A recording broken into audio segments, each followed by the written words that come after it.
श्रीकृष्णपरब्रह्मणे नमः। अथ पञ्चमोऽध्यायः। सन्न्यासयोगः।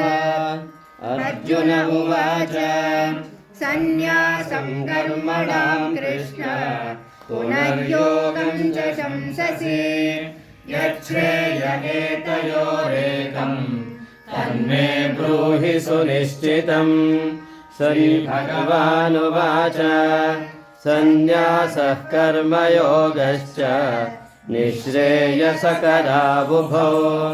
तयोस्तु सर्वसन्न्यासात् कर्मयोगो विशिष्यते।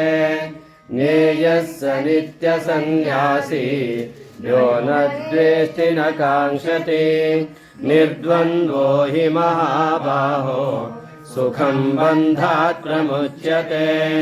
सांख्ययोगो पृथक् बालाः प्रवदन्ति न पण्डिताः एकमप्यास्थितः सम्यक् उभयोर्विन्दते फलम्। यत्साङ्ख्ये प्राप्यते स्थानं तद्योगैरपि गम्यते। एकं साङ्ख्यं च योगं च यः पश्यति स पश्यति। सन्न्यासस्तु महाबाहो दुःखमाप्तुमयोगतः योगयुक्तो मुनिर्ब्रह्म न चिरेणाधिगच्छति। योगयुक्तो विशुद्धात्मा विजितात्मा जितेन्द्रियः सर्वभूतात्मभूतात्मा कुर्वन्नपि न लिप्यते। नैव किञ्चित् करोमीति युक्तो मन्येत तत्त्ववित्।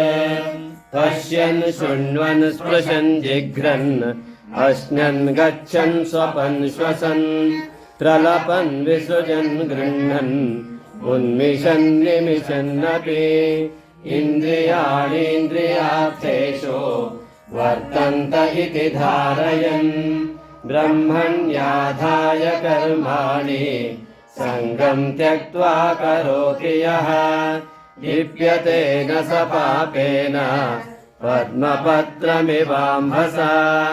कायेन मनसा बुद्ध्या केवलैरिन्द्रियैरपि योगिनः कर्म कुर्वन्ति सङ्गं त्यक्त्वात्मशुद्धये। युक्तः कर्मफलं त्यक्त्वा शान्तिमाप्नोति नैष्ठिकीम्। अयुक्तः कामकारेण फले सक्तो निबध्यते। सर्वकर्माणि मनसा सन्न्यस्यास्ते सुखं वशे। नवद्वारे पुरे देहि नैव कुर्वन्न कारयन्। न कर्तृत्वं न कर्माणि लोकस्य सृजति प्रभुः।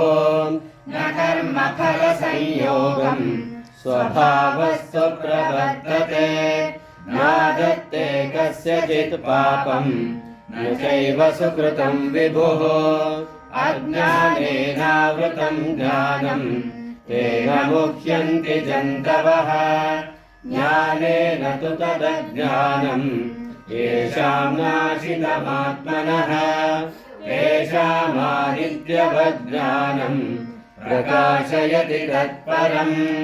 तद्बुद्धयस्तदात्मानः तन्निष्ठास्तत्परायणाः गच्छन्त्य पुनरावृत्तिं ज्ञाननिर्धूतकल्मषाः। विद्याविनयसम्पन्ने ब्राह्मणे गविहस्तिनि शुनि चैव स्वपाके च पण्डिता समदर्शिनः।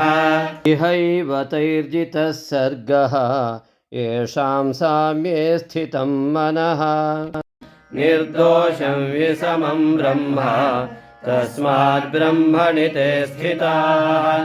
न प्रहृष्येत् प्रियं प्राप्य नोद्विजेत् प्राप्य च प्रियं।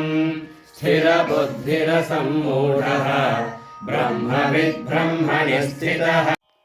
बाह्यस्पर्शेष्वसक्तात्मा विन्दत्यात्मनि यत्सुखं स ब्रह्मयोगयुक्तात्मा सुखमक्षयमश्नुते ये हि संस्पर्शजा भोगाः दुःखयोनय एव ते आद्यन्तवन्तः कौन्तेय न तेषु रमते बुधः शक्नोति हैव यः सोढुं प्राक्शरीरविमोक्षणात् कामक्रोधोद्भवं वेगं स युक्तः स सुखी नरः योऽन्तः सुखोऽन्तरारामः तथान्तर्ज्योतिरेव यः स योगी ब्रह्मनिर्वाणं ब्रह्मभूतोऽधिगच्छति लभन्ते ब्रह्मनिर्वाणं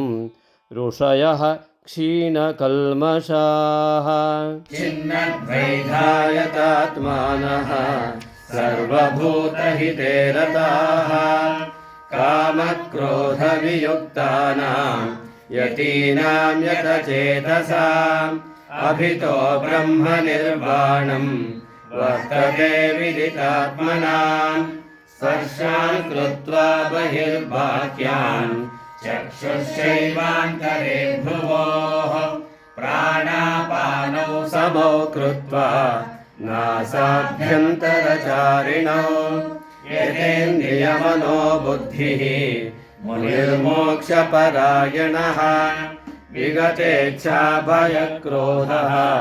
यः सदा मुक्त एव सः भोक्तारं यज्ञतपसां सर्वलोकमहेश्वरं सुहृदं सर्वभूतानां ज्ञात्वा मां शान्तिमृच्छति ॐ तत्सदिति श्रीमद्भगवद्गीतासु उपनिषत्सु ब्रह्मविद्यायां योगशास्त्रे श्रीकृष्णार्जुनसंवादे कर्मसन्न्यासयोगो नाम 5मोऽध्यायः।